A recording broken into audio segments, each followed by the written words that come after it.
court in faraway United States will potentially stop the invasion of Niger Republic by Ecowas.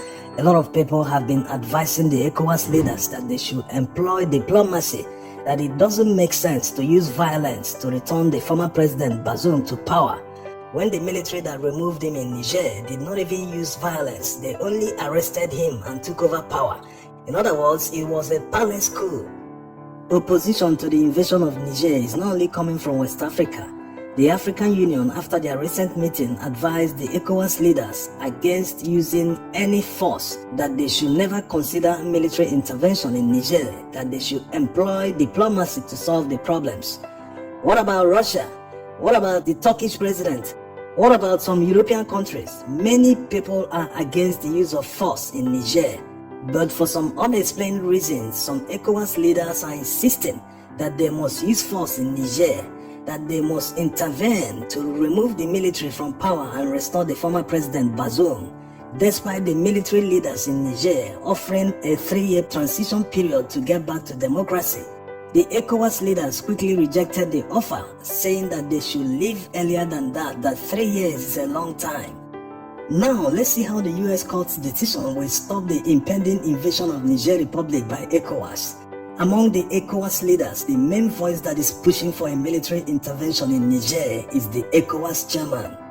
Although the past few days he hasn't talked much, unlike the early days he was making threats here and there, much of the talking is being done by this man, the ECOWAS Commissioner for Political Affairs. He was the one that said that the ECOWAS intervention force is ready to invade Niger, that they are only waiting for the order to invade.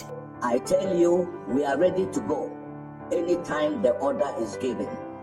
The detail is also decided. All this is just to make it look as if Bola Tinubu is not the one behind engineering all the moves. But we all know that's why the US court's decision will lead to his removal from office. And when he is removed from office, another person will take over from him and become the president. And since Nigeria still maintains the chairmanship position in ECOWAS, that new president will guarantee that there will not be an invasion of Niger by ECOWAS forces. Unless the people pushing ECOWAS will have to do it by themselves, be rest assured that ECOWAS will stand by and be watching. They will never intervene militarily, except to come in defense of Niger Republic.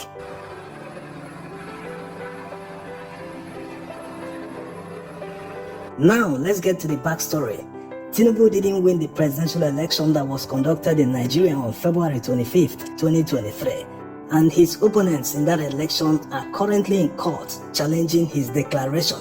By now, many of you will be wondering, how is that possible? He's on seat already, why are people challenging him in court? Well, that's because of a flaw in the Nigerian constitution.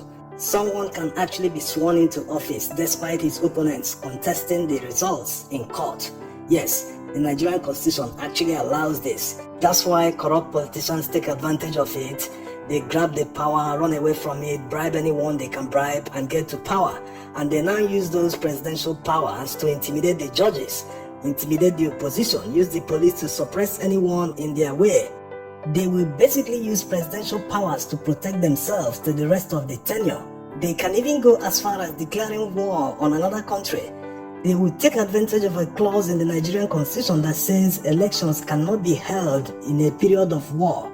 It also authorizes the National Assembly to extend the tenure of the president in this period for up to 4 years.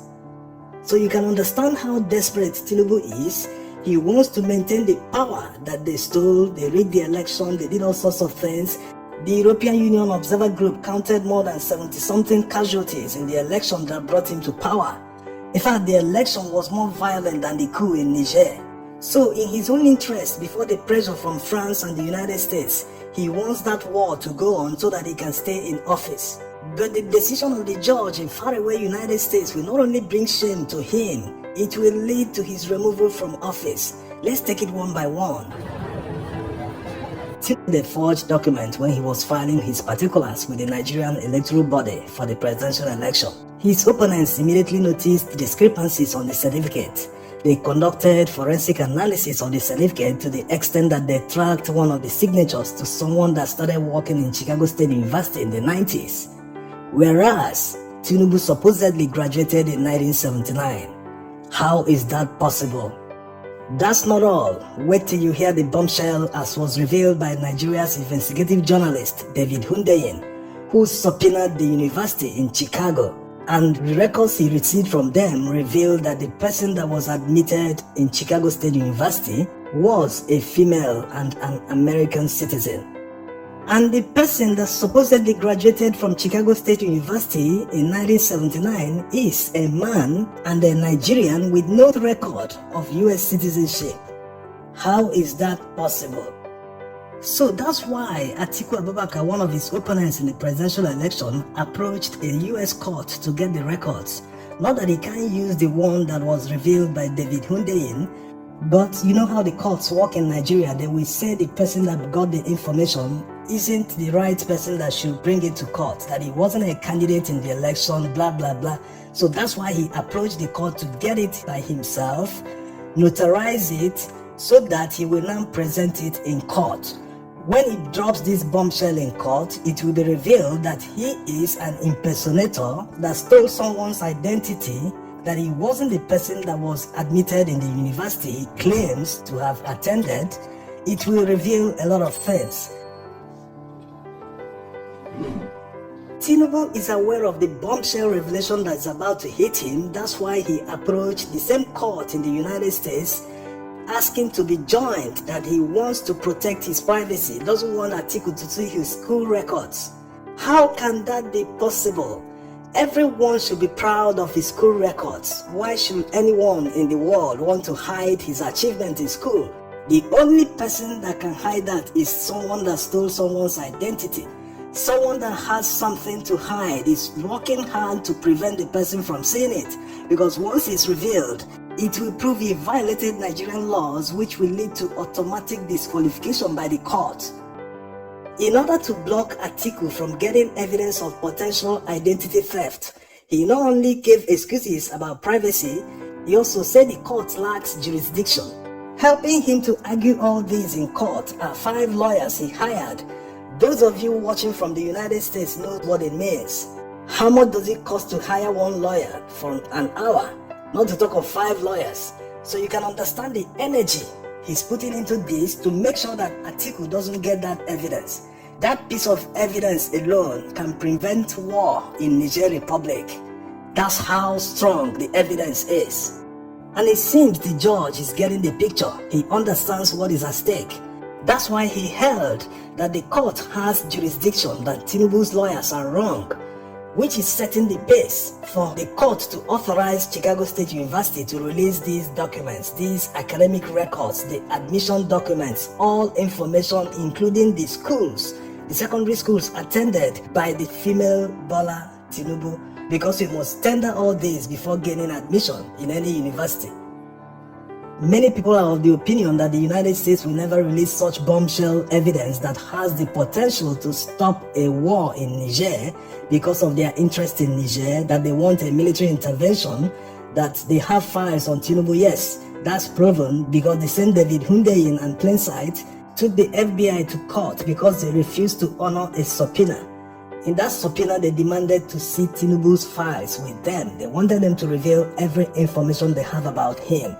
You know, the man forfeited $460,000 being proceeds of narcotics trafficking to the United States. So someone with that kind of background might have committed other crimes, you know, so they wanted to see his files. But unfortunately, the FBI said that they will make the files available in 2026. So it won't help in court because the election dispute is time bound. They are supposed to round up this year. Getting back to whether the United States will allow the release of such information, which will obviously cause the removal from office someone that covers their interest, someone they have files on who will always do their bidding, who is ready to ignore the consequences and declare war on a neighboring country. Well, we believe that the US courts, as a separate branch of the government in the United States, are fully independent. It doesn't look like the US president or some other person from the executive branch can influence the decision of a judge. So we'll be watching out for tomorrow being the deadline given to Tinubu by the judge to show proof why his school records will not be given to Atiku. In conclusion, isn't it interesting that people who are preaching about democracy, that they will invade Niger to restore democracy, they can't even condone or respect the rules in democracy in Nigeria? Some people wanted to protest in Abuja the other day. The police blocked them, saying they cannot protest. You can't give what you don't have. You can't allow your people to protest under a democracy, and you're here preaching to other people saying you will restore democracy in another country. Isn't that laughable? We are supposedly in a democracy, but the former EFCC chairman is still in detention, getting to 80 days without trial.